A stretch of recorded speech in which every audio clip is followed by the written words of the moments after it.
नमस्कार।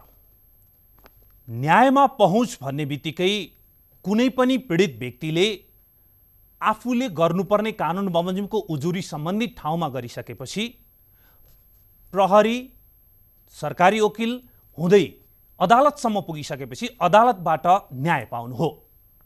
तर के त्यो न्याय अदालतबाट पीडितको, जसले अपोनेन्ट बनाएको छ पीडितले, त्यसलाई दण्ड गर्दैमा त्यो न्याय प्राप्त हुन्छ त? यो एउटा सवाल हो। न्यायमा पहुँचको कुरा गर्ने हो भने पीडितले मानसिक रूपमा, शारीरिक रूपमा होस्, आर्थिक रूपमा क्षतिपूर्ति पाउनुपर्ने, उसलाई कुनै किसिमको मेडिकल रिपोर्टको आवश्यकता छ भने मेडिकल चेक जाँच गर्न पाउनुपर्ने, यो सबै कुराहरू उसले प्राप्त गर्यो र अपराधीले दण्ड पायो भने बल्ल त्यो न्याय पाएको ठहरिन्छ र त्यसलाई न्यायमा पहुँच भनिन्छ। हामी कहाँ न्यायमा पहुँचको अवस्था कस्तो छ? अझ विशेष गरेर यौन शोषण तथा बेचबिखनमा परेका बालबालिकाहरूको न्यायमा पहुँचको अवस्था कस्तो छ? बालबालिकाहरू आफै त केही गर्न सकिरहेका हुँदैनन्, त्यसमाथि पनि शोषणमा परेका रहेछन् भनेदेखि उनीहरूको अवस्था हेर्दाखेरि उनीहरूले न्याय पाउनको लागि कतिको सहज छ? यस विषयमा एउटा अध्ययनले के देखाएको छ भने बालबालिकामाथि हुने शोषण र बेचबिखनका घटनाहरूमा न्यायमा पहुँचको कुरा गर्दा 100मा 5वटा मात्रै उजुरी परिरहेको हुन्छ भनेपछि 95वटा उजुरी त बाहिरै छुटिरहेको हुन्छ। यसले नै देखाउँछ न्यायमा पहुँचको अवस्था कस्तो छ भनेर। आजको सम्भाषणमा हामी यसै विषयमा कुरा गर्न गइरहेका छौँ र कुराकानीको लागि आज हामीसँग हुनुहुन्छ प्रभावितहरूको हकमा काम गर्ने शक्ति समूहका कार्यकारी निर्देशक बालकुमारी मगर। यसैगरी हामीसँग हुनुहुन्छ मानव बेचबिखन अनुसन्धान ब्युरोमा कार्यरत इन्सपेक्टर सुभाष केसी र एन्टी स्लेभरी इन्टरनेसनलका नीलम शर्मा। यहाँहरू तीनैजनालाई कार्यक्रममा स्वागत छ। धन्यवाद सर। कुराको सुरुवात बालकुमारजीबाटै गर्न चाहे। मैले कुरा के गरेँ भन्दा न्यायमा पहुँच, त्यो पनि बेचबिखन र यौन शोषणमा परेका बालबालिकाहरूको कुरा गर्दैछु, जसको सामान्य अवस्थामा पनि राज्यका संयन्त्रहरूमा एक्सेसको लागि चाहिँ हामीले 2 पटक सोच्नुपर्ने हुन्छ, किनकि उनीहरू साना नानीहरू हुन्।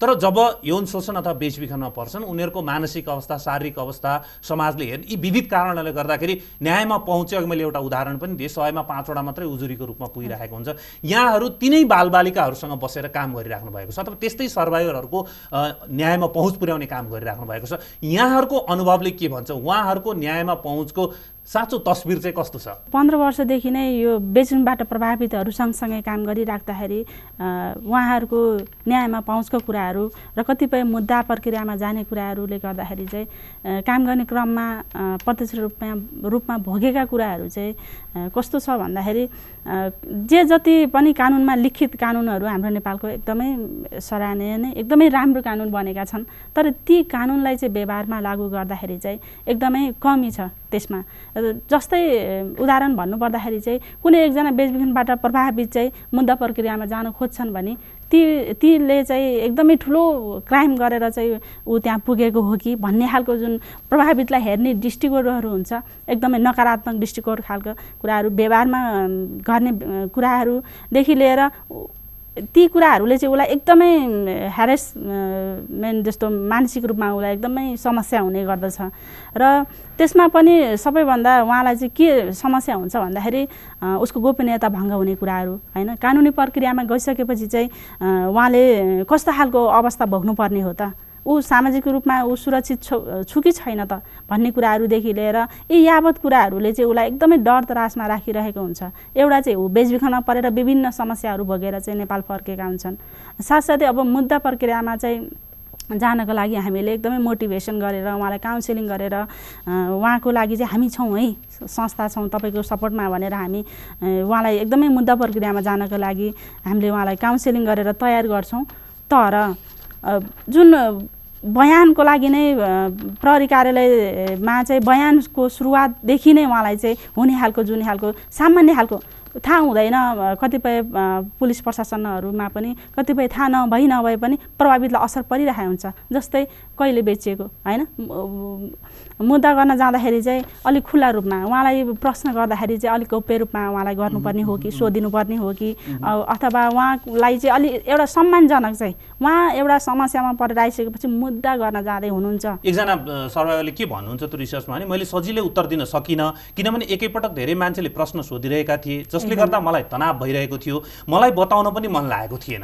रियल तस्बिर त यही हो नि। निलजी, जस्तै म एन्टी स्लेभरी इन्टरनेसनलले के गर्यो भन्दाखेरि यौन शोषण तथा बेचबिखनबाट प्रभावित बालबालिकाको न्यायमा पहुँच भनेर एउटा अध्ययन नै गर्यो। तपाईहरुले पहिला म प्रश्न के भन्दा यो विषयमा अध्ययन हुनुपर्छ भन्ने नै, जस्तै न्यायमा पहुँचमा यी बालबालिकाहरूको कस्तो छ भन्ने कुरामा अलिकति अध्ययन हुनुपर्छ भन्ने सोच हुन्छ नि, यसमा किन आवश्यक छ? यस विषयमा गहिरिएर अध्ययन गर्नु, अनुसन्धान गर्नु किन आवश्यक छ? अब हामीले लामो समयदेखि यो क्षेत्रमा काम गर्दै आइरहेका छौँ। यसमा काम गर्ने क्रममा हामीले धेरै व्यवहारिक कुराहरूका साथसाथै दुई किसिमका तथ्याङ्कहरू देख्यौँ। एउटा चाहिँ नेपाल पुलिसमा यो हराएका बालबालिकाहरूको सङ्ख्या प्रत्येक वर्ष 200 देखि 300 को हाराहारीमा आउने गर्छ। तर त्यो बालबालिकाहरू कहाँ गए भन्ने कुराको जानकारी छैन र ती बालबालिकाहरू यदि हराएका हुन् भने तिनीहरू को अभिभावकले अथवा तिनीहरू सम्बन्धी मुद्दाहरू दर्ता कति भए त भनेर हामीले त्यसलाई केलाएर हेर्दा त्यो एकदमै न्यून पायौँ, एउटा कुरा। र दोस्रो कुरा चाहिँ हामीले जुन संस्थाहरूसँग मार्फत काम गरिरहेछौँ, हामी यस्ता खालका बालबालिकाका यौन शोषणका र बेचबिखनका थुप्रो मुद्दाहरू हामी कहाँ आउँछन्, तर त्यो मुद्दाहरू चाहिँ अदालतसम्म जाँदैनन्, पुलिससम्म जाँदैनन्। त्यो व्यवहारिक कुराहरू हामीले पायौँ काम गर्ने क्रममा।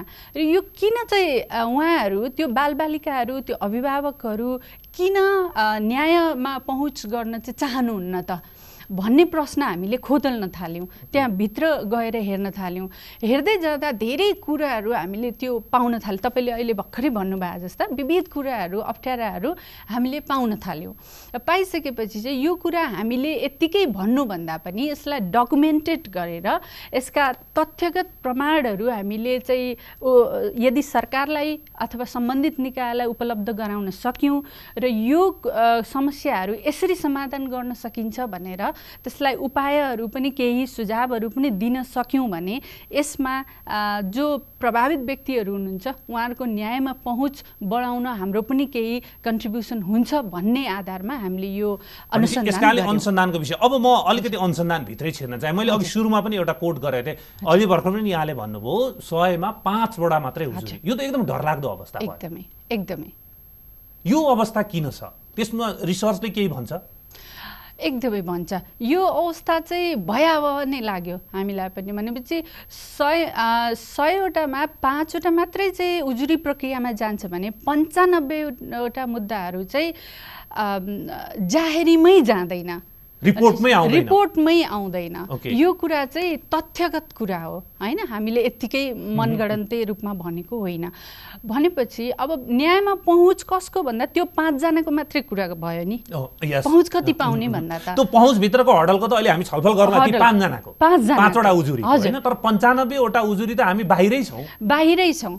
अनि चाहिँ सबभन्दा पहिलो प्रश्न हामीले के पायौं त भन्दा त्यो 95 जनालाई जो चाहिँ प्रभावित छन् उहाँहरूलाई चाहिँ त्यो न्याय प्राप्त गर्ने संस्थासम्म पुर्याउने कसरी हो त? त्यो प्रश्न चाहिँ अझै बढी गहन लाग्यो हामीलाई। किनभने त्यसमा धेरै कारणहरू छन्। जस्तो तपाईँले भन्नुभयो जस्तै धेरै प्रभावितहरूलाई त म पीडामा परेको छु र मैले न्यायिक प्रक्रियामा जाँदा न्याय पाउँछु भन्ने कुरै थाहा छैन उहाँहरूलाई। भनेपछि मैले अघि बालकुमारजीले प्रश्न गरिरहेको थिएँ, न्यायमा पहुँच भन्ने कुराको बुझाइ नै के छ त प्रभावितहरूमा भन्ने मेरो प्रश्न थियो। त्यो बुझाइमा पनि कमी देखियो एउटा। एकदमै प्रभावितको वास्तवमै भन्नुपर्दाखेरि चाहिँ ऊ बेचबिखनमा परेर आइसकेपछि चाहिँ ऊ एउटा मानसिक, सामाजिक, आर्थिक रूपमा चाहिँ ऊ सशक्त हुनुपर्छ। जस्तो सम्मानजनक अरू मान्छे सरा चाहिँ उसले चाहिँ अधिकार प्राप्त हुनुपर्छ, सम्मानजनक उसले चाहिँ समाजमा पुनर्मिलन हुन सक्यौँ भने चाहिँ उसले चाहिँ आफूलाई पहिला उसले सम्मानजनक रूपमा समाजमा बाँच्न पाउनु अनि बल्ल न्यायको कुरामा उजार्न सक्ने भयो। यहाँ त बाँच्नै पाउन पनि समस्या अब समाजबाट भन्ने कुरा गर्दै हुन्छ। अब यहाँले भन्दै हुनुहुन्थ्यो एउटा कुरा म भन्दै थिएँ कि उहाँहरूलाई म प्रभावित पीडित व्यक्ति हुँ, मैले यदि कानुनी मार्गहरू खोजेँ भने न्याय पाउन सक्छु भन्ने कुराकै उहाँहरूमा र उहाँको अभिभावकहरूमा एउटा त चेतनाकै कमी छ। दोस्रो कुरा चाहिँ एउटा लान्छना छ, जुन स्टिग्मा छ बेचबिखन र यौन शोषणसँग जोडिएर आएको, यो एकदमै ठुलो छ, यो व्याप्त छ, यो धेरै कुराहरूसँग जोडिएको छ। यो लैङ्गिक असमानताका कुराहरू, महिलालाई हेर्ने दृष्टिकोणका कुराहरूदेखि यो जरामा धेरै कुराहरू जोडिन आउँछ र त्यो सबै कुराहरू यो सीमान्तकृत समुदाय भएपछि र महिला भएपछि अथवा म चाहिँ उहाँहरूको इनबिल्ट त्यो थट्सहरू के छ भने यो कुरा मेरो लागि सामान्य हो, मैले भोग्नु नै पर्ने कुरा हो, त्यसै कारण मैले भोगिरहेको छु, मैले यसको निकास अथवा यसमा न्याय पाउन सक्छु भन्ने कुराको विश्वास पनि छैन र चेतना पनि छैन। म्हणजे उहाँहरूले यसलाई एउटा सिस्टमको एउटा पार्टकै रूपमा अँगालिसक्नुभयो। हजुर, यो म महिला भएपछि अथवा म सीमान्तकृत भएपछि म तल्लो अब के शब्द हो त्यो भइसकेपछि मैले यो भोग्नै पर्थ्यो, भोगेँ। हो र उहाँहरूलाई अनि मैले पुलिसकोमा जानुपर्छ, न्याय मेरो लागि थुप्रो कानुनहरू बनेका छन्, मैले अदालतमा गएँ भने जो पीडक हो त्यसले सजाय पाउँछ भन्ने कुराप्रति उहाँ विश्वस्त हुनुहुन्न, किनभने उहाँहरूको आवाज कहिले पनि सुनिएका छैनन्। ओके, यहाँभित्र अझ प्रवेश गरौँला। अब सुभाषजीसँग आउँ। तपाईँको भागमा त 5 मात्रै पढिरहेको छ है, सबभन्दा पहिला सुरुवात यहाँबाट गरौँ। 95वटा घटना बाहिर छ। यो अनुसन्धानले पनि देखाउँछ र पहिला तपाईँको अनुभवै सुन्न चाहे। हामीले एउटा प्रभावित व्यक्ति, पीडित व्यक्ति, अझ त्यसमाथि हामीले अलिक फोकस चाहिँ हामीले बालबालिकाको गरिरहेको छौँ, यौन शोषण र बान बेचिकन परेका बालबालिकाहरूको, उनीहरूको राज्यसम्मको पहुँच अथवा उनीहरूको न्याय पाउने न्यायिक प्रक्रियाको पहुँचको सुरुवात भनेको चाहिँ प्रहरीबाट हुन्छ। अझ हुन त बाबुआमा अभिभावकबाट हुन्छ, उसले लिएर आउनु पर्यो होइन, त्यहाँबाट हुन्छ। हामीले त्यो कस्तो किसिमको संयन्त्र क्रिएट गरेका छौँ जसले गर्दा त्यहाँभित्र हामी सहज रूपमा न्याय प्राप्तिको लागि पाइला टेक्न सकौँ? एउटा प्रभावितको रूपमा मैले प्रश्न गरेँ। सबैभन्दा जुन अहिले जुन 100मा 5 भन्नेमा म चाहिँ अलिकति केमा सहमत छैन भने अहिले जुन यो अवेरनेसको उसले गर्दा संस्थाले गर्दाखेरि अलिकति बढेकै छ। किन बढेको छ भने जति पनि मैले हेरेको केसहरू, अहिले म मानव बेचबिखन ब्युरोमा छु, अहिले लकडाउन पनि विजय सर अहिले पनि हामीले झनै 9-10वटा मुद्दा दर्ता गरेर 10-15वटा जना प्रतिवादी अहिले थुनामा हुनुहुन्छ। त्यो भएकोले गर्दाखेरि र अहिलेको बच्चाहरू अहिले हामीले जुन इन्डियाबाट रेस्क्यु गरेर ल्याएर हाम्रो टिम गएर जम्मा यही लकडाउनकोमा पनि 28 जना हामीले रेस्क्यु गरिसकेका छौँ। 28 जना गरेका छौँ। त्यसमा अहिले 2 जना त बालबालिका मात्रै छन्, 18 वर्षभन्दा मुनिको।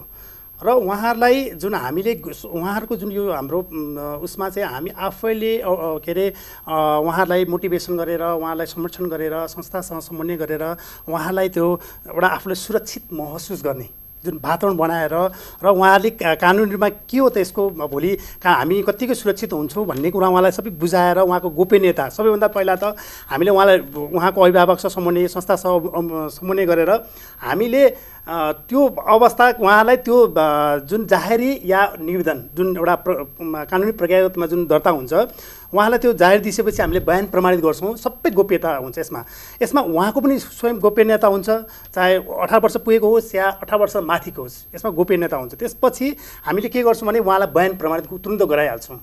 जुन बयान प्रमाणित पनि हामीले सबै त्यो बयान प्रमाणित भएपछि हामीले तत्कालै हाम्रो चाहिँ के हुन्छ भने हाम्रो टिम जुन फरार कसले उहाँलाई पीडक को हो त त्यसलाई पहिचान गरेर हाम्रो जुन एउटा संयन्त्र, त्यसपछि हाम्रो टेक्नोलोजी युज गरेर हामी तत्काल पक्राउ गरेर अहिले पनि उहाँलाई एउटा पहिलाको रेसियोमा धेरै 5 म चाहिँ सहमत छैन, किनभने 5% त म सक्दिनँ। मैले आफूले हेरेको केस जब भनौँ न लकडाउनमा अहिले उजुर दिन पनि नआउने ठाउँमा हामी आफै प्रहरी आफै सक्रिय भएर जुन हामीले जुन एउटा डाटा जुन मसँग डाटा पनि छ, म तपाईँलाई यहाँलाई उपलब्ध गराउँछु, त्यो निकै प्रगतिको। अब यसमा यस्तो छ सुभाषजी, जस्तै हामीसँग भर्खरै 2072 सालमा भूकम्प गएको अनुभव छ।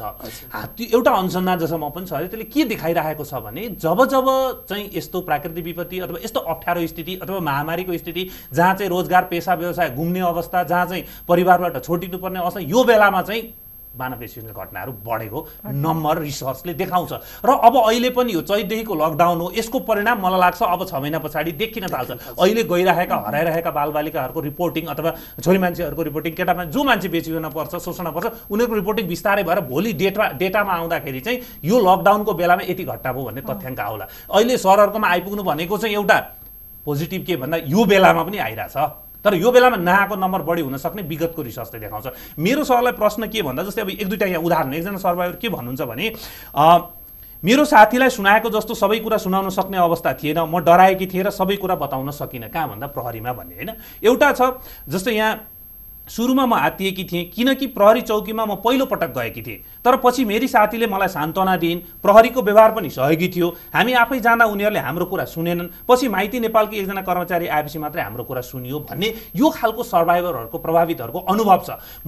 सरकारले र प्रहरीको संवेदनशीलता चाहिँ कहाँ एकदम उत्कृष्ट छ भन्दा यो विशेष क्राइम हो, यसको लागि विशेष व्यवस्था गर्नुपर्छ भनेर मानव बेसिकन ब्युरो नै बनाएर राज्यलाई आएको छ, यो सराहनीय छ। तर त्यो जुन यहाँले संवेदनशीलताको कुरा गरिरहनुभएछ, राज्य संयन्त्रमा देशभरि रहेका सबै प्रहरी कार्यालयमा म पुगेन कि, अथवा कहीँ यो खालको समस्या देखियो कि, अथवा हामीले व्यवहारमा भनिरहेका छौँ, सिद्धान्तमा भनिरहेका छौँ, व्यवहारमा काम गर्न जाँदा यो खालको अनुभव आयो कि, यो हुन सक्ने अवस्था किन क्रिएट हुन्छ? अब विजय सर, यसमा चाहिँ के छ भने अहिले सकेसम्म हाम्रो सङ्गठन र सङ्गठन प्रमुखज्यूले नै के भन्नुभएको छ भने सबै बोली व्यवहार, सबैभन्दा प्रहरीकोमा आउने भनेको व्यवहार हो।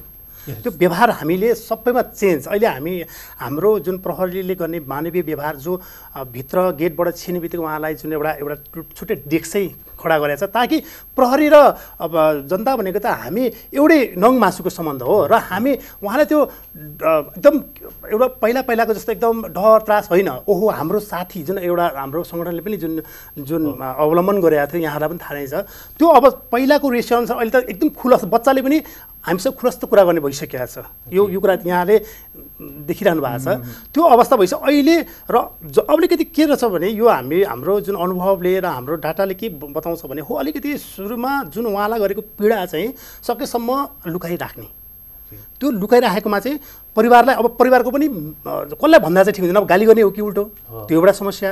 अनि त्यसपछि साथीभाइलाई पनि जलापालाई भन्नु पनि भएन, फ्लास हुने एउटा डर त्यो पनि भएर छ। त्यसपछि संस्थाले चाहिँ धेरै जसो संस्थाले धेरै राम्रो काम गर्नुभएको छ। अहिले हामी कहाँ जति पनि आउने, जस्तै उहाँ शक्तिसम्मको उहाँ चाहिँ अहिले उहाँहरूकै मुद्दा हामीले हेरेर अहिले जुन एउटा अहिले पूर्वपक्षमा पनि पठाइएको छ। हामीले जुन संस्था र हामी र जुन अभिभावक, सबैभन्दा म त देख्छु विजय सर, यसमा सबैभन्दा अभिभावकको भयङ्कर जिम्मेवार। छोरी हराएदेखि म अलिकति यहाँ अघि उहाँ म्यामले भने जस्तै म के चाहन्न भने अहिले खोज तलास जुन शाखा हामी छुट्टै स्थापना गरेर र प्रत्येक प्रहरी युनिटमा चाहे चौकीदेखि नै सानो युनिटदेखि हामीले एउटा रजिस्टर मेन्टेन गरेर आउँछौँ। हराएको पहिला निवेदन आउनु पऱ्यो हामीलाई, निवेदन आउने बित्तिकै हामी के गर्छौँ भने त्यसमा फलोअप गर्छौँ, नम्बर राख्छौँ, तपाईँको छोरी कहाँ अहिले आउनु भएको छैन, सबै हामी मोनिटर गरेर आउँछौँ। त्यो अनुसार हामीले फलोअप गरेको छौँ। र के हो त उहाँ अभिभावकलाई हामीले जिम्मेवार बनाउँछौँ। त्यसपछि यसमा यो जब उताबाट मानव बेचबिखन होस् या पीडित यो के यौन शोषणको कुरा हुन्छ, त्यो चाहिँ पहिला कसलाई भन्नुपर्छ भने जो बच्चा होस् ठुलो मान्छे होस् खुल्नु पऱ्यो, भन्नु सक्नु पऱ्यो। कसलाई भन्दाखेरि आफन्तलाई, त्यसपछि सूचना त्यहाँबाट आउने, सही सूचना त्यहाँबाट आउनु पर्यो। हजुरको यौन शोषणको घटनाहरू चाहिँ नजिकै चिने जानेको आफन्तको फ्यामिलीभित्रको रिलेटिभभित्रकोबाट बालबालिकाहरूमा है विशेष गरेर त्योबाट हुन्छ भन्ने कुरा रिसर्चहरूले लगातार देखाइरहेको छ। उहाँले म 5% मात्रै चाहिँ अलि मान्दिनँ, हामी राम्रोसँग काम गरिरहेका छौँ, अलिकति हामीले हाम्रो दायरा पनि फराकिलो बनाएको छौँ र संवेदनशील पनि भएका छौँ, त्यो खालको संयन्त्र पनि बनाइरहेको छन् भन्नुहुन्छ। यहाँहरूले रिसर्च गरिरहँदाखेरि चाहिँ किन त्यस्तो परिणाम आयो त? यसमा चाहिँ म सुभाषजीलाई एकदम एप्रिसिएट यो मामलामा गर्न चाहन्छु कि उहाँले भन्नुभएको कि हामी एकदमै लागिरहेछौँ यो लकडाउनको बेलामा पनि, एकदम राम्रो कुरा हो है, हामी खुसी छौँ। र प्रहरीका व्यवहारहरू जस्तो मुस्कान सहितको प्रहरी होइन, प्रहरी हाम्रो साथी, यो कुराहरू हामी पनि बारम्बार सुनिरहेछौँ, जुन कुरा सुनेर हामीलाई पनि खुसी लाग्छ। तर दुर्भाग्यवश के भन्न पर्छ मैले भने यो कुरा सबै प्रहरी निकायहरूमा लागू भइसकेको चाहिँ छैन। यो जब हामीले व्यवहारगत रूपमा हामी कोही प्रभावित व्यक्तिहरू यो काठमाडौँमा यो केही सीमित प्रहरी चौकीहरूमा अथवा यो अपराध अनुसन्धान विभागहरूमा जो ट्रेन्ड हुनुहुन्छ, जो पहिला नै त्यो कुरामा तालिम प्राप्तहरू हुनुहुन्छ, उहाँहरूले पक्कै पनि यो काम गर्नुभयो होला। तर यो कुरा चाहिँ सिस्टमेटिक रूपमा देशैभरि लागू हुनुपर्छ। हाम्रो रिसर्च यहाँ हामी सुभाषजीको व्यवहारको कुरा गरिरहेका छैनौँ। एक्ज्याक्टली, हजुर कोही व्यक्ति विशेषको व्यवहारले यसलाई चाहिँ प्रभावित गर्नु भएन, एउटा प्रणालीले काम गर्नु पर्यो र त्यो प्रणाली हरेक देशैभरि एकै किसिमको हुनु पर्यो। त्यो बेचबिखनबाट अथवा यौन शोषणबाट प्रभावित बालिका त कुनै बझाङको कुनै कुनामा हुनसक्छ होइन, अथवा भोजपुरको कुनै गाउँमा हुनसक्छ भनेपछि त्यहाँनिर पनि उसको उत्तिकै सहज रूपमा उसले चाहिँ जाने, आफ्नो घटना दर्ता गराउन सक्ने त्यो सहज वातावरण र त्यो भित्र सिस्टम हुनु पर्यो भन्ने चाहिँ हाम्रो तर्क हो। अब बालकुमारजी तपाईँको अनुभव कुनै केस जुन चाहिँ हामी उजुरी नै दिन सकेनौँ अथवा उजुरी नै आउन सकेन, यो घरको घरै रह्यो भनेको राज्यको रिपोर्टिङमै आउन सकेन, अथवा कुनै अनुभव हामी गएका थियौँ यति हडल खाएपछि बल्ल चाहिँ हाम्रो दर्ता भयो, तपाईँहरूले हेरिराख्नु भएको केसको कुनै स्टडी अथवा कुनै अनुभव? भर्खरकै यो लकडाउनभित्रकै कुराहरू हो होइन। ब्युरोसँगै मिलेर चाहिँ हामीले 6 जना दिदीबहिनीहरू चाहिँ आउनु भएको थियो र उहाँहरू 6 जना मध्येमा 3 जनाले चाहिँ मुद्दा दर्ता गराउनु भयो र हामीले काउन्सिलिङ गऱ्यौँ र मोटिभेसनको पार्टहरूमा कसरी हुन्छ उहाँलाई सपोर्ट हामी छौँ है भन्ने हिसाबले ब्युरोबाट पनि राम्रो सपोर्ट पाएका थियौँ। तर बाँकी 3 जना चाहिँ मान्नु भएको थिएन। उहाँहरू किन मान्नु भएन भन्दाखेरि उहाँको एउटा मानसिक असर उहाँलाई पर्ने खालको जुन भोलि आउन सक्ने समस्याहरूले गर्दाखेरि चाहिँ उहाँ खुल्न चाहनु भएन। म मुद्दा दिन्न अथवा मलाई भोलि परिवार समाजले मलाई एक्सेप्ट गर्दैन भन्ने खालको हिसाबले गर्दाखेरि चाहिँ उहाँले मुद्दा दिनै मान्नु भएन र जुन छोटो समयमा हामीले जुन मुद्दा प्रक्रियामा जान चाहन्छौँ नि फेरि त्यो असफल हुनसक्छ।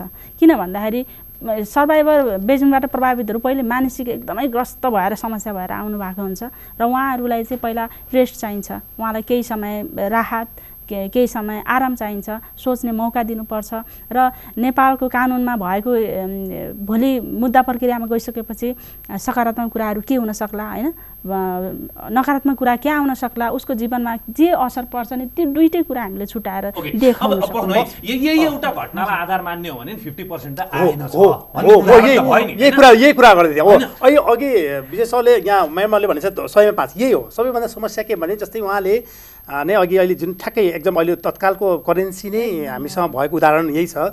हामी त उहाँले ल्याउन हाम्रो जुन लकडाउनमा हामीले कुनै पर्वाह नगरिकन हामीले उहाँलाई मोटिभेसन ल्याएर शक्तिसम्म गएर माइती नेपालमा गएर हामी ल्याउँछौँ, हामी व्यवस्था सबै तपाईँलाई राख्नेदेखि लिएर तपाईँ काउन्सिलर यति अदालतसम्म जुन र पीडितको समर्थन सबै हामी गर्छौँ भन्दा उहाँहरूको आन्तरिक रूपमै उहाँहरूलाई विविध कारणले उहाँहरूको पारिवारिक उहाँले म्याडमले भने जस्तै पारिवारिक कारण कानुनी झन्झट अनि उहाँहरू फेरि के गर्नुहुन्छ भने नेपालमा बसेर ऊ छैन विदेशी जानुपर्छ भन्ने उहाँको मेन्टल्ली त्यो कारणले उहाँहरू यो कानुनी झन्झट परेन फेरि हामीलाई बोलाउँछ, प्रहरीले बोलाउँछ, अदालतले बोलाउँछ भन्ने हिसाबमा उहाँहरू कानुनी झन्झट यो पीडित बालबालिका भन्दा पनि बालबालिका त उहाँहरूलाई अलिकति मेन्टल्ली नै अलिक हेरेसमेन्ट भएकोले उहाँहरू प्रायः आउनु न त ठुलो मान्छे नै बुझेर पनि यो कानुनी झन्झटी भएर यो भएको कारण यसमा मैले जोड्न चाहे हाम्रो अनुभव के हो भन्दाखेरि 2011 मा मुद्दा दर्ता गरेका मुद्दाहरू अहिले पनि चलिरहेको कुराहरू छ। प्रहरीमा अथवा उजुरी लिएर जाँदाखेरि एउटा चाहिँ उजुरी नै नआउने कुरामा हामीले अघि कुरा गऱ्यौँ होइन। उजुरी नआउनुको पछाडि अघि भनिएको सामाजिक संरचनाको कुरा होला, परिवारको कुरा होला, आफन्त कुरा होला, अथवा अघि उहाँले भन्नुहोस् त मानसिक ट्रमाको विविध कुराहरू जसले गर्दा उजुरी लिएर जाँदाखेरिको अवस्थामा चाहिँ रिसर्चले के देखाउँछ, प्रहरीसम्म पुग्नको लागि कतिको सहज छ होइन। उजुरी दिन त अब एउटा बालबालिकाले लेख्न पनि जाने हुँदैन होइन, उसँग त्यति खर्च गर्ने पैसा पनि नहोला होइन, आर्थिक सामाजिक रूपमा अनि त्यसरी समाजले हेर्ने दृष्टिकोण अर्कै बनिसकेको हुन्छ, त्यो बेला मलाई सहयोग गर्नेको नम्बर पनि घट्ला। म्हणजे हामी प्रहरीसम्म उजुरीको लागि र न्याय प्राप्तिको लागि सुरुवात हुन्छ, त्यो सुरुवातमा कस्ता किसिमको हर्डल्सहरू पाइन्छ? यसमा यो एकदमै इम्पोर्टेन्ट प्रश्न छ, महत्त्वपूर्ण, किनभने न्याय प्राप्तिको बाटोमा जाने क्रममा सबभन्दा पहिलो खुड्किलो भनेको प्रहरी हो। जब गएर प्रहरीमा चाहिँ दरखास्त यो एफआइआर होइन त्यो दर्ता हुन्छ, त्यसपछि बल्ल चाहिँ त्यो घटना अगाडि जाने भयो। अब हामीले अहिले छलफल गरे अनुसार पहिलो कुरा त त्यो दर्ता गर्न पुग्नै 95 जना चाहिँ, यद्यपि यसमा सरसहमत हुनुहुन्न तर म अझै पनि त्यही कुरामा विश्वास गर्छु, 95 जना बालबालिका त्यो प्रहरी प्रशासनसम्म पुग्दैनन्। जो 5 जना पुग्छन् उहाँहरूलाई कठिनाइ कहाँबाट सुरु हुन्छ त भन्दा सबभन्दा पहिला अघि भर्खरै बालकुमारीजीले भन्नुभयो जस्तै एउटा प्रभावितलाई हेर्ने दृष्टिकोण, यो अपराधी हो भन्ने दृष्टिकोण बाट सुरु हुन्छ। यो प्रहरीबाट होइन कि समाज सबै घर परिवारदेखि लिएर हरेक कुराबाट तैँ उस्ती थिइस् अथवा तेरै गल्ती हो बाट त्यहाँबाट जाँदाखेरि एउटा कुरा त उहाँहरूसँग खर्च वर्चको कुरा आउँछ, किनभने जाहेरी दरखास्त हुन चाहिँ हाम्रो कानुनमा स्वयंले अथवा उहाँको साथीभाइ घर परिवारले लेख्न सक्ने भनेर भनेको छ, तर व्यवहारगत रूपमा यस्तो हुँदैन, अथवा पुलिसले नै पनि लेखिदिन सक्ने भन्ने छ हाम्रो कानुनमा लेखिएको छ। तर जब हामी जाहेरी दरखास्त हाल्न जान्छौँ त्यतिखेर स्वयंले लेखेर पनि हुँदैन, पुलिसले पनि त्यहाँनिर लेखिदिन चाहिँ त्यति सहज छैन। त्यसकारण त्यो लेख्ने लेखनदास अथवा वकिल कहाँ जानुपर्ने हुन्छ त्यो मुद्दा दर्ता गर्नलाई र त्यहाँ जाने बित्तिकै उहाँलाई आर्थिक सङ्कट सुरु हुन्छ किनभने त्यो निश्चित फी हुन्छ त्यो फी तिर्नु सक्दैन त्यो प्रभावितले र यदि कहीँबाट जुटाएर त्यो फी लिएर गयो भने पनि त्यो लेख्यो भने पनि अब त्यहाँबाट नै मुद्दा कस्तो हुन्छ त भन्ने कुरा यता पीडकले चाहिँ यता दबाब दिन सुरु गर्छ जब पीडित चौकीमा पुग्छ र आफ्नो मुद्दा दर्ता गर्छ त्यहाँबाट पीडकको चलखेल सुरु हुन्छ उसले कि त लोभ्याउने कि त डराउने धम्काउने गर्नु थाल्छ। एउटा अनुभव यहाँ जस्तै मैले प्रहरी चौकी बाहिर पीडकका 4 जना मध्ये 3 जना मान्छे थिए मलाई धम्काउनका लागि उनीहरू त्यहाँ बसिरहेका थिए उनीहरूबाट जोगिएर ट्याक्सी भएको ठाउँसम्म पुग्नका लागि मैले लगाएको लुगा फेर्नु परेको थियो प्रहरीमा उजुरी दिएर घर जान पर्दाको अवस्था त्यो वातावरणमा त्यो बालक अथवा बालिकाले आफू चाहिँ कति आत्मबलका साथ त्यो पुलिस स्टेसनमा गएर आफ्ना कुराहरू राख्न सक्छ अनि त्यहाँबाट बयान लिने कुरा आउँछ त्यो बयान लिँदाखेरिको व्यवहार त्यसलाई सोधिने प्रश्नहरू त्यसमा कलेक्ट यो सबै समावेश गरिने प्रमाणहरू त्यहीँबाट हुन्छ नि त एउटा मुद्दा बलियो भएर जाने कि कमजोर हुने भन्ने त त्यो पहिलेको सुरुवात त्यहीँबाट हुन्छ र त्यहीँनिर चाहिँ कुन चाहिँ कानुनलाई आकर्षित गर्ने हैन विभिन्न कानुनहरू छन् नि त हामीसँग बालबालिकासँग सम्बन्धित कुन कानुनलाई त आकर्षित गरेर त्यो मुद्दालाई बलियो बनाउने अथवा कमजोर बनाउने त्यो खेल त्यहीँबाट सुरु हुन्छ र बालबालिकाको मेडिकल टेस्ट गर्नुपर्ने हुन्छ उहाँहरूको बयान लिनुपर्ने हुन्छ प्रमाणित गर्नुपर्ने हुन्छ र त्यहीँबाट चाहिँ बालबालिकाहरू आफ्नो कन्फिडेन्टली आफ्नो कुराहरू राख्नु पनि सक्दैन र अर्को हाम्रो रिसर्चले देखाएको कुरा के छ त भन्दा यदि सङ्घ संस्थाको मान्छे साथै छ भने चाहिँ यो सम्भव छ त्यो 5 वटा पनि सङ्घ संस्था साथै भएको हुनाले भएको हो पुलिस प्रशासनले पनि सङ्घ संस्था साथै आएको छ भने चाहिँ अलि पोजिटिभली हेरिदिनुहुन्छ सरसहयोग गर्नुहुन्छ तर यदि प्रभावित एक्लै गएको छ आफ्नै बलबुतामा गएको छ भने चाहिँ त्यहाँनिर उहाँलाई झन् बढी गाह्रो हुन्छ जस्तै तपाईहरुले जाहेरी दरखास्त लेखिदिनुहुन्छ कि हुन्न एउटा प्रभावित आयो भने के हुन्छ अहिलेसम्म हामीले चाहिँ जाहेरी दरखास्त किनभने सबैभन्दा पहिलो नै के भन्छ भने हजुरको जाहेर दरखास्त कोही जस्तो कोही लेख्न नसक्ने आर्थिक अवस्था हामी लेखिदिएको हुन्छौँ सबै ठाउँमा लेखिदिएको छौँ अहिलेसम्म हामीले जहाँ म अहिले पछाडि छु हाम्रो जुन धेरै ठाउँमा लेखेकै हुन्छ कोही आफै लिएर आउनुहुन्छ कानुनी हिसाबमा लिएर आउनुहुन्छ सबैभन्दा त्यहाँ सबैभन्दा इम्पोर्टेन्ट के हुन्छ भने उहाँले नाम लेखेर ल्याउनुहुन्छ तर त्यसको मेन गोपनीयताको हक जुन छ नि बच्चा बाल 2064 अनुसार त्यो गोपनीयता राख्नै पर्छ त्यो भएकोले हामी लेख्नै पर्छ उहाँ एउटा गोपनीयता र अर्को कुरा म यसमा उहाँको अलिकति सुरुमा म त के जो पीडित हुनुहुन्छ उहाँहरू सबैभन्दा पहिला त त्यो म चाहिँ के भन्छु भने प्रहरीको म भन्दा नि पारिवारिक सामाजिक उहाँलाई त्यो सुरक्षित महसुस होस् परिवारमा मलाई केही पनि यो भनेको केही पनि मैले परिवारमा कुरा गर्नुपर्छ त्यो वातावरण पहिला बन्नुपर्छ त्यो वातावरण नबनेकोले 95 बाहिर छ भन्ने इस्टाब्लिश तथ्य नै भइसक्यो देखाइरहेछ अब बाँकी रहेको 5 लाई पनि जस्तै एउटा चाहिँ के हुन्छ भने अघि पनि डिस्कस गर्यौं हामीले प्रहरी कार्यालय प्रहरीकोमा जाने भन्छ चाहिँ अलिकति बेग्लै किसिमको करेज चाहिने स्थिति अहिले पनि छ त्यो अब तर धेरै कम छ त्यो प्रभावितलाई मात्रै होइन सामान्य नागरिकलाई पनि त्यहाँ जानु धेरै कम छ धेरै कम पर्छ किन धक हुने भन्छ चाहिँ त्यो वातावरणलाई चिरेर अहिले अघि हामीले कुरा गर्छौं प्रहरी मेरो साथी भन्दा हामी चाहिँ अगाडि बढिरहेछौं त्यो बढिराख्दाखेरि एउटा प्रभावित चाहिँ मलाई यस्तो यस्तो भयो भनेर आउँछ भने हामीले भित्रैबाट सहयोग गरेर जाहेर दरखास्त लेखिदिनेदेखि लिएर उसको सम्पूर्ण कामहरू गरिदिन सक्ने स्थिति बन्छ कि बन्दैन किन कतिपय अवस्थामा के देखियो भने कतिपय केसहरुमा चाहिँ होइन बाहिर गएर लेख्नुस् भन्ने हैन लेखिसकेपछि भोलि बायस देखिन्छ उसको जो विपक्ष हो उसको प्रमाणित भएन भनेदेखि यो पीडितको पक्षमा लागेको भन्ने देखिन्छ भने तर्कहरू गरेर चाहिँ प्रभावितलाई चाहिँ हतोत्साही गर्ने स्थिति क्रिएट हुन्छ भन्ने तथ्यहरूले देखाइरहेको छ यसमा चाहिँ म के भन्छु भने अहिले हाम्रो धेरै युनिटमा धेरै प्रहरी युनिटमा चाहिँ मुद्दा चल्ने युनिटमा चाहिँ बालबालिका महिला सेल भनेर छुट्टै युनिट खडा भएको छ त्यहाँनिर बालबालिकालाई संरक्षण गर्ने राख्ने कुरा र जुन काउन्सिलिङ गर्ने कुराहरू जुन जसरी हाम्रो संस्थाले जसरी गर्नुभएको छ त्यो महिला प्रहरी छुट्टै खडा गरे हुन्छ ताकि एकदम म चाहिँ प्रहरीको होइन म सुरक्षित छु भन्ने फिलिङ गरेर बल्ल अनि त्यहाँबाट आउने सूचना कति कुराहरू त बोल्न सक्नुहुन्न हो प्रहरीसँग उहाँ अझै पनि मानसमा अझै पनि प्रहरीसँग कुलस्त पहिलाखेरि त धेरै नै भएको छ र पनि अझै कुरा त्यसैको लागि हामीले महिला सेल बालबालिका सेल राखेको कारण पनि यो हो र त्यसको कारणले जब सही सूचना आएछ त्यो सूचना आएको कारणले अनि आर्थिक धेरै कुरा त आर्थिकमा पनि भर पर्छ किन पर्छ भने पैसा लाग्ने हो कि त्यो फिल तर हामीले प्रत्येक युनिटमा पैसा हाम्रो सेवा प्रहरी सेवामा चाहे यो मात्रै नभए अरू सेवामा पनि पैसा लाग्दैन प्रहरीले राज्यले गर्ने कुरा कुनै पैसा लाग्दैन, उहाँलाई त्यो हामी गर्छौँ। र प्रमाण हामी के गर्छौँ भने अब धेरै जो मुद्दामा बसेको जो अनुभवी र धेरै युनिटमा प्रायः के छ भने माथिबाट निर्देशन हामीलाई संगठनबाट निर्देशन के सबैभन्दा पहिला उहाँहरूलाई मोटिभेसन चाहिँ गर्नैपर्छ। जुन मोटिभेसनले अब यो ठ्याक्कै ठाउँमा आउनु तपाईँलाई एउटा सब क्वेसन के भन्दाखेरि चाहिँ मोटिभेसनको कुरा गरिरहँदाखेरि यो खालको केसहरू ह्यान्डलिङ गर्नको लागि स्पेसल ट्रेन्ड ह्युमन रिसोर्स आवश्यक पर्छ। प्रहरीभित्र त्यसको पर्याप्तता छ, स्रोत साधन सबै किसिमले पर्याप्तता छ अथवा थप्नुपर्ने छ। प्रहरीभित्र यो कामहरूलाई हामी यसो भयौँ भनेदेखि चाहिँ अझ राम्रोसँग पर्फर्म गर्न सक्थ्यौँ, न्यायमा पहुँचको लागि अझ बढी हामी काम गर्न सक्थ्यौँ भन्ने केही कुराहरू छ जसले गर्दाखेरि चाहिँ राज्य संयन्त्रले त्यसलाई फुलफिल गर्न सक्छ अथवा चाहिँ सर्भाइभरहरूको तर्फबाट पनि यो खालको सहयोग भइदिएदेखि चाहिँ हामी अझ राम्रोसँग जान सक्थ्यौँ भन्ने केही अनुभव छ।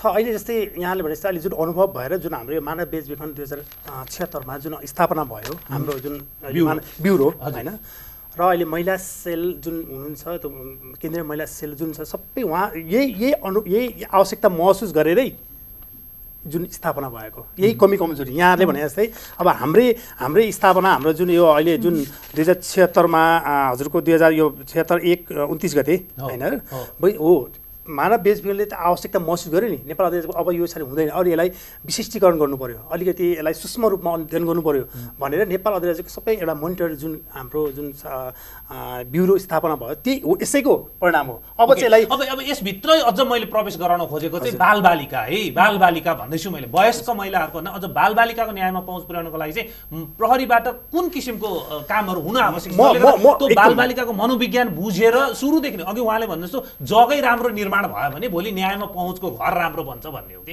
एकदम। म विभिन्न यो अहिले युनिटमा म दुर्गम ताप्लेजुङ यी ललितपुरको चापागाउँ एकदम गिम्डी आश्रम भनेको एकदमै दुर्गम छ। मैले चाहिँ मेरो आफ्नो अनुभवमा चाहिँ मैले जति पनि रेप केसहरू भयो मानव बेचबिखन अवसर परेको जुन जति पनि केस हेरेँ पीडितसँग पहिला म घुलमिल हुन्छु, घुलमिल हुने एकदम। म प्रहरी होइन, म चाहिँ एउटा साथी तपाईँको अभिभावक हो, तपाईँलाई परेको पीडा त्यो मोटिभेसन गरिसकेपछि विजय सर धेरै इन्फर्मेसन आउँछ र मलाई जुन तरिकाले यहाँले भन्नु त्यो अनुसन्धानकर्ता पनि र त्यो टिमले पनि राम्रो मोटिभेसन गरे। अब यति कुरा गरिसकेपछि एउटा प्रश्न सोध्नै पर्ने हो, बाहिरी हस्तक्षेपले कतिको गाह्रो पार्छ? राजनीतिक हस्तक्षेप होस् अथवा हाकिमको हस्तक्षेप होस् अथवा सामाजिक हस्तक्षेप, जस्तै कतिपय अवस्थामा त कस्तोसम्म देखिएको छ भने यो त प्रमाणित तथ्य हो, भिड लिएर गएर ढुङ्गामुढा गर्न जाने मेरो मान्छे किन समातिस भनेर हुल्लङ्गा समाजै आएर हुल्लङ्गा गर्ने स्थिति पनि क्रिएट हुन्छ नि, यो खालको हस्तक्षेप कति? म एकदम अहिलेसम्म मैले मेरो आफ्नो अनुभव र अहिले थाहा भएसम्म त्यस्तो काहीँ पनि मैले छैन। तर कहाँनिर चाहिँ हो अलिकति उहाँहरूले कानुनी रूपमा अलिकति काउन्सिल गर्नलाई उहाँ जो पीडितको जो अभिभावक हुनुहुन्छ या पीडकको अभिभावक हुनुहुन्छ उहाँले बुझ्नुहुन्न, हाम्रो मान्छे त्यतिकै बिना फसाइयो भन्नुहुन्छ, बिना फसाइ पीडक। अनि उहाँलाई मैले के भन्छ प्रमाण देखाइदिने, उहाँको वकिल आउनुहुन्छ सहजीकरण गरिदिने, प्रमाण देखाइदिने। यो तथ्यले यो तथ्य भने के हो भन्दाखेरि उहाँको मेडिकल रिपोर्ट, अब जस्तै बेचबिखन पनि भयान प्रमाणित, यो त तथ्य जुन छ र हामी इन्टरलिङ्क जुन एउटा हामी टेक्नोलोजी जुनले लिङ्कअप भएको हुन्छ नि र स्वीकार त्यो देखाएपछि उहाँहरू सुरुमा चाहिँ आक्रोश आउनुहुन्छ, तर जब त्यो सबै कुराहरू उहाँहरूलाई भनिदिइसकेपछि उहाँहरूले बुझ्नुहुन्छ र कानुनी हाम्रो मान्छे पनि कमजोरी रहेछ है। र अहिलेसम्म बिना निर्दोष मान्छे हच्चको भरमा त्यो अनुसन्धान हुँदैन। हामीले तथ्यलाई पहिला के अरे प्रमाण जुटाउँछौँ, त्यो जुटाइसकेपछि अकाट्य प्रमाण भन्छ नि, त्यसपछि सुरुमा आवेश आए पनि पछि चाहिँ उहाँहरूले बुझेर नै र अहिलेसम्म मुद्दामा जस्तै उहाँहरू के भन्नु भने सबिन शाह अगाडि कति मुद्दा दर्ता गर्नुभएको, यो लकडाउनमा पनि हामी आफै उहाँलाई बोलाएर समन्वय गरेर अहिले उहाँ पूर्वपक्षमा हुनुहुन्छ।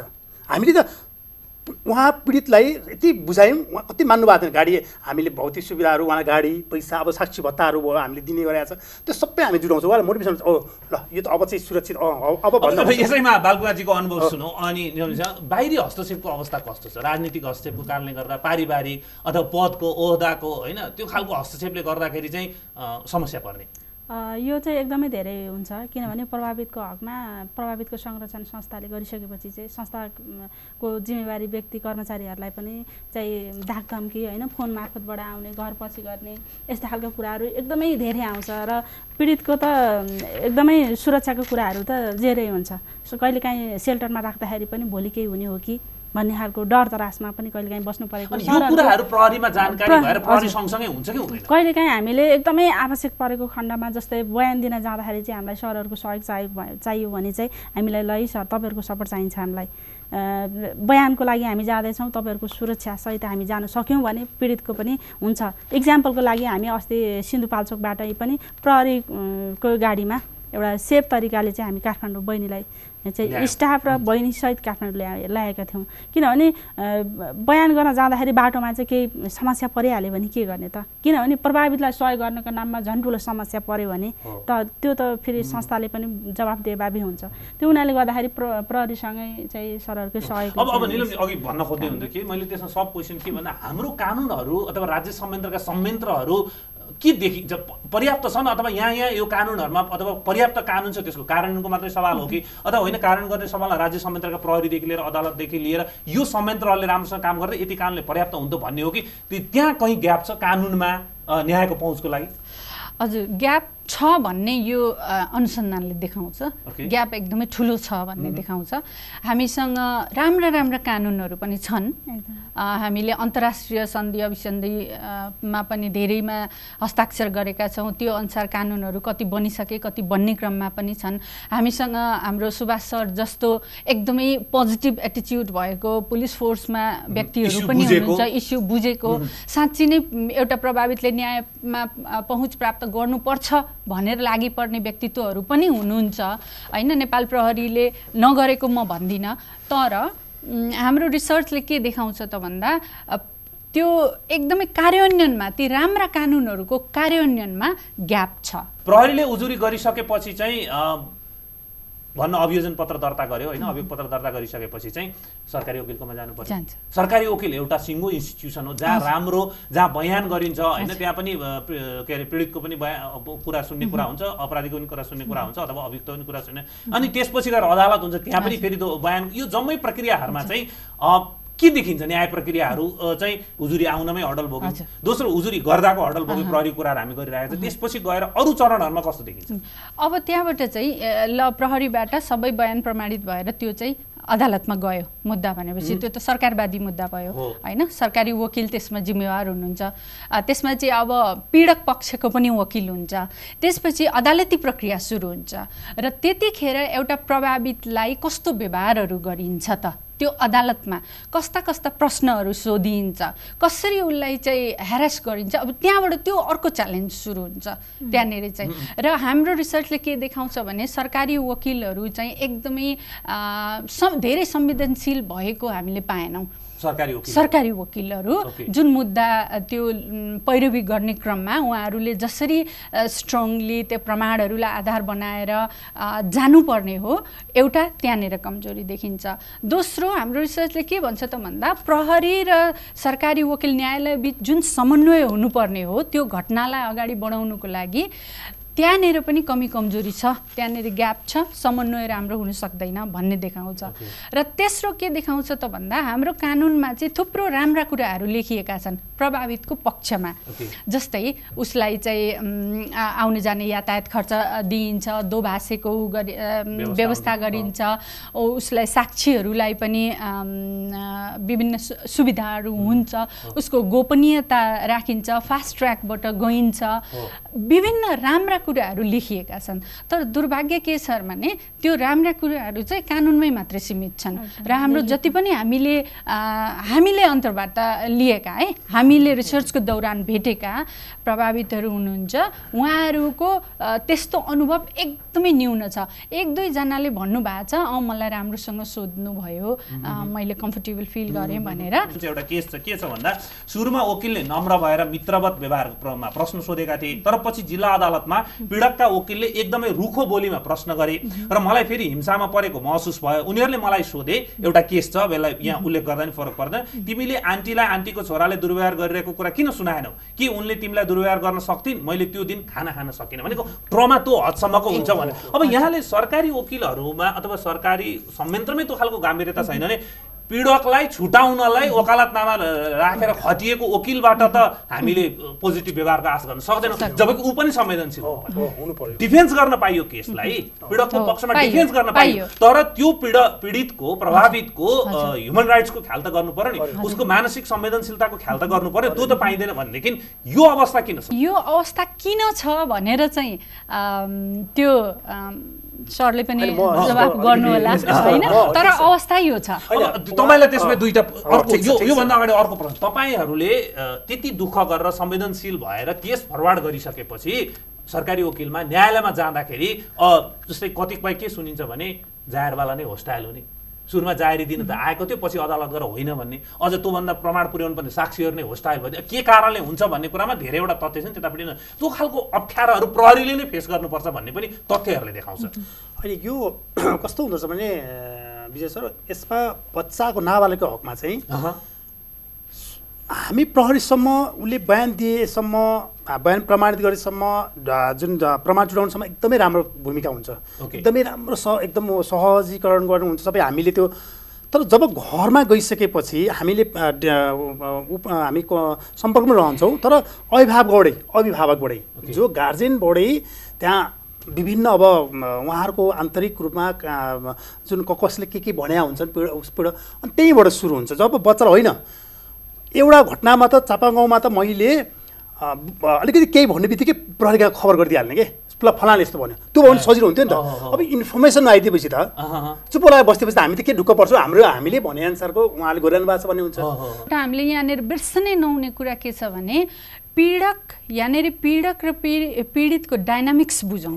पीडक जहिले पनि पैसावाल छ, पहुँचमा छ, पावरमा छ, र जो प्रभावित पीडित व्यक्ति छ ऊ जहिले पनि एकदमै पारिवारिक रूपमा होस् अथवा सामाजिक रूपमा होस्, आर्थिक रूपमा होस्, ऊ तल छ र पीडकको हात जहिले पनि माथि छ, र त्यो हात सबै ठाउँमा पुग्छ। हेर्नुहोस्, त्यो पुलिसमा पनि पुग्छ, त्यो न्यायालयमा पुग्छ, त्यो राजनीतिक पार्टीहरूमा पुग्छ, र भोलिपल्टदेखि यो कुरा अब यहाँनिर यसरी सार्वजनिक कार्यक्रममा प्रहरीले भन्न मिल्छ मिल्दैन मलाई थाहा छैन, तर हाम्रो अनुसन्धानले देखाएको छ, हामीसँग तथ्य प्रमाणहरू छन् कि राजनीतिक त्यहाँनिर जुन प्रेसर हुन्छ, पीडकलाई बचाउने खेल त्यहीँबाट सुरु हुन्छ। जुन दिन घटना दर्ता हुन्छ त्यहाँबाट पीडकलाई बचाउने खेल पनि सुरु हुन्छ। र म्याडमले भने जस्तै म चाहिँ के भन्छु भने अहिलेसम्म जति मैले यो शाखामा बसेर जुन उसमा बस्दाखेरि अहिलेसम्म मैले चाहिँ मेरो टिम हाम्रो प्रहरीमा मैले आफूले चाहिँ किन म प्रमाण जुटाइसकेपछि अहिलेसम्म यो चाहिँ अब त्यही भएर हामी सुरुदेखि के भनिरहेको छ नि, यो सुभाष सरसँगको मात्रै इन्डिभिजुअल केसको कुरा होइन है, समग्रतामा औसतमा देशभरिको अवस्था के देखियो त रिसर्चले के, किनभने एउटा बालिकाले मलाई चाहिँ यसो गरेर झुटो बोल्नुपर्ने स्थिति छैन नि, त्यो खालको कुरा गर्दाखेरि एउटा मैले यहाँ उदाहरण गर्छु, धेरै मुद्दाहरूमा क्षतिपूर्तिको माग गरिएको हुन्छ, तर पीडितहरूमा क्षतिपूर्ति प्राप्त गरेको कुनै अनुभूति हुँदैन, किनभने क्षतिपूर्तिको रकम मुद्दा किनारा नलाग्दासम्म उपलब्ध हुँदैन र मुद्दा किनारा लाग्नका लागि वर्षौँ लाग्न सक्छ। यो त अनुभव हो नि त। यसमा के छ म मात्रै होइन, जस्तै कुनै अहिलेको पहिला अब भन्न सक्दैन, अहिले जुन अनुसन्धानको जुन एउटा सङ्गठन प्रमुखज्यू र सङ्गठनले के गर्छ भने जब कहाँनिर ल्याप्सेस हुन्छ नि हजुरसँग समन्वय गरेर ल्याप्सेस त हुन्छ हजुर, त्यो पनि त्यसलाई जो अनुसन्धान लिखित छ, जो टिम छ, तर कारवाही गरेका उदाहरण पनि धेरै छन्। अरू केही फाइन्डिङहरू छ निलमजी, जुन चाहिँ हामीले यो रिसर्चबाट चाहिँ यो घटनामा यो केही फाइन्डिङहरू छ? जस्तै एउटा त्यहाँ त्यो घटना छ है, एउटा त्यो घटनामा चाहिँ एकजना बालिका हुन्छन् जो सुदूरपश्चिमबाट काठमाडौँ ल्याइएकी हुन्छन्, एकदम कमजोर घर परिवारकी, र उनलाई एकजना घरमा चाहिँ घरेलु मजदुरको रूपमा राखिएको हुन्छ, पढाइन्छु भनेर ल्याइएको हुन्छ। तर बिस्तारै के हुन्छ त भन्दा त्यो घरको जो व्यक्ति हुन्छ पुरुष, उसले उनी बालिकामाथि यौन शोषण गर्न थाल्छ। यो यथार्थ घटना हो है, बनावटी होइन। र यौन शोषण गर्न थालेपछि धेरै समयसम्म त बच्चीले भन्नै सक्दिनन् है, कसैलाई पनि भन्न सक्दिनन्, उनी शोषणमै परिन्छन्। के तेरो बाबालाई मार्दिन्छु अथवा मै मर्छु हैन, त्यो खालको उसले चार बच्चालाई तर्साइराखेको हुन्छ। तैले कसैलाई भनिस् भने कि त तँलाई मार्छु कि म मर्छु कि तेरो बाउलाई मार्छु भनेको हुन्छ। र पछि केही गरी त्यो नानीले चाहिँ उजुरी स्कुलको एकजना साथी कसैलाई भनेर उनी त्यो कुराबाट बाहिर आउँछिन्, त्यो घरबाट बाहिर निक्लिन सफल हुन्छन् र उहाँहरूले मुद्दा दर्ता गर्नुहुन्छ एउटा संस्थाको सहयोगमा। तर त्यो मुद्दा चलिरहेको बखत पनि त्यो नानीमाथि यति धेरै त्यो प्रेसर, आरोपदेखि लिएर उनलाई धम्क्याउने, टर्चर, मानसिक शारीरिक अनेक किसिमका त्रासहरू, लोभहरू, होइन, तेरो बाउलाई यति रुपियाँ चाहिँ यति लाख रुपियाँ दिन्छु, यो मुद्दा फिर्ता लि भन्ने हुन्छ। त्यति हुँदाहुँदै पनि उनले चाहिँ अडिग भएर मुद्दामा बसिराख्छिन् र धेरै वर्ष पछाडि त्यो मुद्दाको फैसला आउँदा फैसला के आउँछ त भन्नुहुन्छ भने त्यो पीडक जो हो, जसले त्यो नानीलाई वर्षौँसम्म चाहिँ यौन शोषण गर्यो र त्यहाँसम्म पुर्यायो, उसलाई 2 वर्षको कैद सजाय र 25,000 रुपियाँ जरिमाना हुन्छ। अब यहाँनिर 2 वर्षको जेल सजाय र 25,000 रुपियाँ जरिमाना गरेर त्यो नानीको कुन चाहिँ न्यायिक प्रक्रिया चाहिँ पुरा भयो होला? अदालतभित्रको संवेदनशीलताको कुरामा के कुरा उल्लेख गर्न चाहनुहुन्छ? एउटा उदाहरण दिन चाहन्छु है। अदालतभित्रको प्रक्रियामा यो बच्ची जो महिनौँ वर्षसम्म त्यो यौन शोषणमा परेर अदालती प्रक्रियामा गइन्, उनलाई सोधिने एउटा प्रश्न के थियो त भन्दा चाहिँ के तिमीलाई यौन आनन्द आएको थियो भनेर सोधिएको। न्यायाधीशले सोध्छन्? न्यायाधीशले त होइन, न्यायालयभित्र सोधिएको प्रश्न। भनेपछि तपाईँ आफै कल्पना गर्नुहोस्, एउटा प्रभावितलाई, त्यही पनि बालिकालाई जो चाहिँ हरेक यौन शोषणदेखि लिएर रेपदेखि लिएर अब कति कुराको त्यहाँनिर एक्सप्लोइटेसनमा परेको छ र विभिन्न साथ सहयोग लाएर धेरै च्यालेन्जहरू पार गर्दै अदालतसम्म पुगेको छ र उनलाई त्यस्तो प्रश्न सोधिन्छ भनेपछि हामी आफै संवेदनशीलता कति छ भनेर अन्दाज लगाउँछौँ। जस्तै अब न्याय पहुँचको लागि चाहिँ अन्तिम के हो भन्दा उसले अपराधीले दण्डित पाउनु पर्यो र उसले क्षतिपूर्ति पाउनु पर्यो। त्यो अवस्था के छ तपाईँको अनुभव? तपाईँहरूले गरिराख्नु भएको केसमा क्षतिपूर्तिको अवस्था कस्तो छ? अब 2011 देखि दर्ता गरेको केसहरू जिल्ला अदालतबाट फैसला भएर जान्छ, होइन, उच्च अदालत जान्छ, त्यसपछि सर्वोच्च जान्छ। त्यसो गर्दा गर्दा 10 वर्ष लम्बिन्छ केस, होइन। घटना प्रक्रिया यदि लामो जान्छ नि, यो मुद्दा प्रक्रिया यदि लामो गइसकेपछि प्रभावित चाहिँ नैराश्यता भएर चाहिँ बस्नु परेको स्थिति हुन्छ। एउटा चाहिँ उसको मुद्दा दर्तामा गइसकेपछि पारिवारिक सामाजिक रूपमा चाहिँ एकदमै उसलाई समस्या परिरहेको हुन्छ र ऊ समाजमा पुनर्मिलन, होइन, सहज पुनर्मिलन भइसकेको अवस्था हुँदैन। तर यो मुद्दा फैसला हुँदा अथवा सम्मको प्रक्रिया यति लामो छ नि, 10-12 वर्षसम्मको हुँदाखेरि चाहिँ प्रभावित चाहिँ एकदमै ऊ चाहिँ नैराश हुने र भोलिको दिनमा सरकारबाट के आशा गर्ने त? क्षतिपूर्तिको कुरा त अहिलेसम्ममा एउटा दुईवटा केसमा चाहिँ तोकिएको छ, तर अहिलेसम्म पाउने नामनिशाना छैन। हाम्रो संस्थाले चाहिँ अहिलेसम्ममा 60वटा मुद्दा चाहिँ हामीले सहयोग गरेका छौँ 2011देखिको र हेर्दाखेरि 60वटा मध्येमा 2वटा चाहिँ अलिकति फेलियर भयो होला। त्यो किन भन्दाखेरि त्यो बयान प्रभावितको बयान लिँदाखेरि क्रममा चाहिँ त्यहाँ बयान चाहिँ चेन्ज गरिदिएको कुराहरूले मिस्टेक त्यो कुराले गर्दाखेरि चाहिँ हो। र हाम्रो अनुभवमा किन त्यो छ भन्दाखेरि सर्भाइभरलाई विशेष गरी मुद्दा एउटा जिल्ला अदालतसम्ममा, होइन, एउटा फैसला नहुन्जेलसम्म चाहिँ प्रभावितको एउटा असुरक्षित भएको बेलामा हामीले सेल्टरमा राखेर उहाँलाई सुरक्षा दिने र अन्य आवश्यक सहयोगहरू चाहिँ हामीले गर्छौँ। काउन्सिलिङको कुराहरू, हेल्थदेखि लिएर अन्य आवश्यक सपोर्टको कुराहरू गरिसकेपछि एउटा मुद्दा प्रक्रिया पनि लम्बिन्छ र परिवारसँग पनि पुनर्मिलन हुन सक्ने थोरै माहौल बनाउने हामीले सक्छौँ। त्यसपछि चाहिँ अनि बल्ल हुन्छ। तर अहिलेसम्ममा भन्ने हो भने कुनै पनि मुद्दाबाट प्रभावितले न्याय पाएको अनुभूति छँदै छैन। हामी अन्तिमतिर आइपुगिसकेका छौँ। जस्तै यो क्षतिपूर्तिको कुरा गर्दाखेरि प्रहरीसँगको अनुभव के छ? साँच्चै प्रभावितहरूले क्षतिपूर्ति पाइरहेको छ मुद्दा जितिसकेपछि? अलिकति उहाँले भने जस्तो अलिक लामो प्रक्रिया त हुन्छ। लामो प्रक्रिया अब त्यसमा कति पीडकहरू नै त्यो जुन सम्पत्ति जुन नै नभएको अवस्था पनि देखिन्छ, कोही फरार भएको अवस्था हुन्छ। त्यो भएको कारणले होला, नत्र भने प्रायः क्षतिपूर्ति हामीले जुन माग दाबी गरिरहन्छ त्यो पाएको पनि घटना छ। लामो मुद्दा लामो प्रक्रिया भएकोले अब किनभने त्यसलाई मोनिटर गरिराख्ने, जस्तै उहाँले भने जस्तै मोनिटर भइराख्यो, समन्वयमा कोअर्डिनेसन भयो भने त्यो भनिन्छ। तर अब के भन्छ भने मुद्दा जस्तै 10 वर्ष जति लाग्ने भइसकेपछि के भन्छ भने के भयो त्यो अलिकति त्यो भएर मात्रै नत्र क्षतिपूर्ति पाएको नै सर। यस्तो हुन्छ कि अब क्षतिपूर्ति अदालतले चाहिँ तोक्दिएर भएन नि त सर। पाउनु पर्यो, प्रभावितका हातमा पाउनु पर्यो, ताकि अनि पो प्रभावितलाई चाहिँ मैले लडेँ, मुद्दा लडेँ र मैले गरे बापत चाहिँ म सन्तुष्टि हुने खालको एउटा बाटो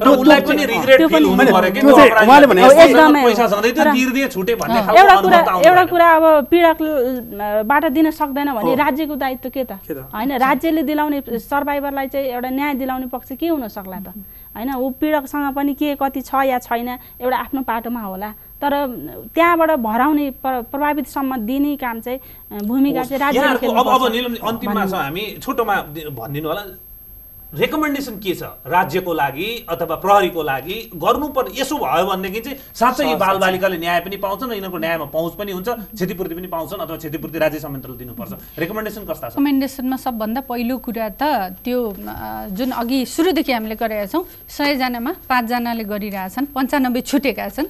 त्यो छुटेकाहरूलाई न्याय प्रक्रियामा जानको लागि के गर्न सकिन्छ सबभन्दा पहिला राज्यले त्यसको बारेमा सोच्नु पर्यो र त्यसको लागि एउटा जनचेतना अभिवृद्धिका कामहरू पनि गर्नु पर्यो। जुन बेचबिखन र यौन शोषणसँग सम्बन्धित स्टिग्माहरू छन्, लान्छनाका कुराहरू सामाजिक रूपदेखि नै छन्, त्यो कुरालाई हटाउन पनि कस्ता कार्यक्रमहरू ल्याउनु पर्यो, यो राज्यको जिम्मेवारी त हो। त्यो कुरा भयो। अर्को प्रहरी जो छ पहिलो खुड्किलो जुन जाहेरी दरखास्तदेखिका कुराहरू छन् त्यसलाई चाहिँ सुधार गर्नु पर्यो, त्यसलाई पीडित मैत्री बनाउनु पर्यो र त्यसलाई सहज बनाउनु। यो फेरि सुभाषजीलाई आरोप होइन,